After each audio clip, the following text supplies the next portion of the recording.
Avqustun 2-də Prezident İlham Əliyev yenidən qurulan Pirşağı-Novxanı dənizkənarı və Binəqədi-Novxanı-Corat avtomobil yollarının açılışında iştirak edib.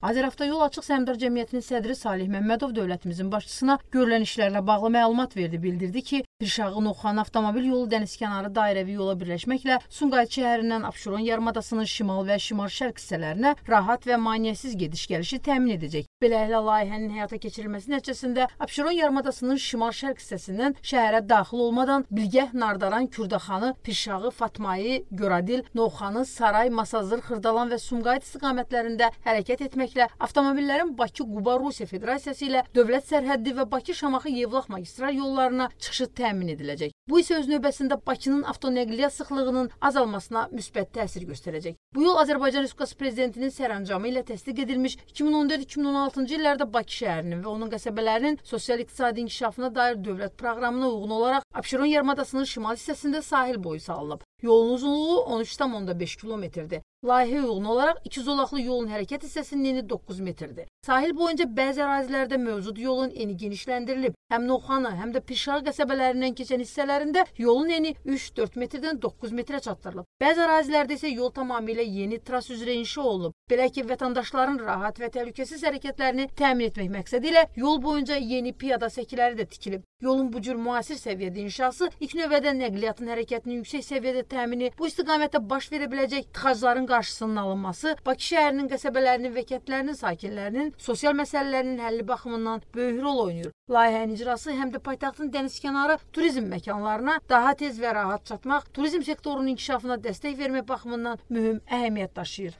Pirşağı-Novxanı avtomobil yolu Azərbaycan Prezidenti İlham Əliyevin tapşırıqlarına əsasən bu il reallaşdırılacaq 40 kənd və qəsəbələr arası avtomobil yolu layihələrindən biridir. Avtomobil yolunun tikintisi texnoloji ardıcıllığa riayət olunmaqla və yüksək keyfiyyətlə aparılıb. Prezident İlham Əliyev yeni yolun rəmzi açılışını bildirən lenti kəsdi.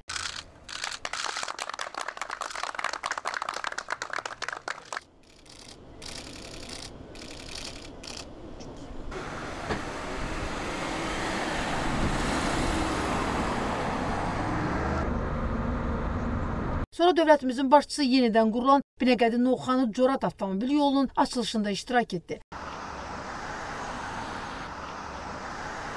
Azərbaycan Prezidentinin sərəncamına uyğun olaraq bu il ölkəmizdə reallaşdırılan 40 kənd və qəsəbələr arası avtomobil yolu layihələri çərçivəsində bu yolda müasir səviyyədə yenidən qurulub. Layihəyə uyğun olaraq yolun hərəkət hissəsi 12,5 metrədək genişləndirilib. Yol 2 gediş, 2 gəliş olmaqla 4 hərəkət zolağından ibarətdir. Layihə çərçivəsində Novxanı qəsəbəsindən keçən hissədə yeni su və kanalizasiya xətlərinin çəkiliş işləri də aparılır. Yolun müxtəlif hissələrindəki kəsişmələrdə yeni dairələr inşa olunub. Bu isə hərəkətin intensivliyini və təhlükəsizliyini təmin etmək üçün mühüm rol oynayır. Bundan başqa Novxanı qəsəbəsində dəmir yolu və su kanalı üzərində yerləşən mövcud körpülər də əsaslı şəkildə yenidən qurulub. Onların eni 7 metrdən 12,5 metrə qədər genişləndirilib. Qeyd edək ki, bu avtomobil yolu uzun müddət təmir olunmadığı üçün deformasiyaya uğramışdı və yol boyu dağılmış hissələr yaranmışdı. Üstəlik bəzi ərazilərdə piyada şəkillərinin olmaması vətəndaşların normal və təhlükəsiz hərəkətinə də maneə yaradırdı. Avtomobil yolunun tikintisi isə bu problemləri köklü şəkildə aradan qaldırıb. Bu layihənin icrası nəticəsində 5 yaşayış məntəqəsinin 72 min nəfər əhalisinin gediş-gəlişi xeyli asanlaşıb. Dövlətimizin başçısı yeni yolun rəmzi açılışını bildirən lenti kəsdi.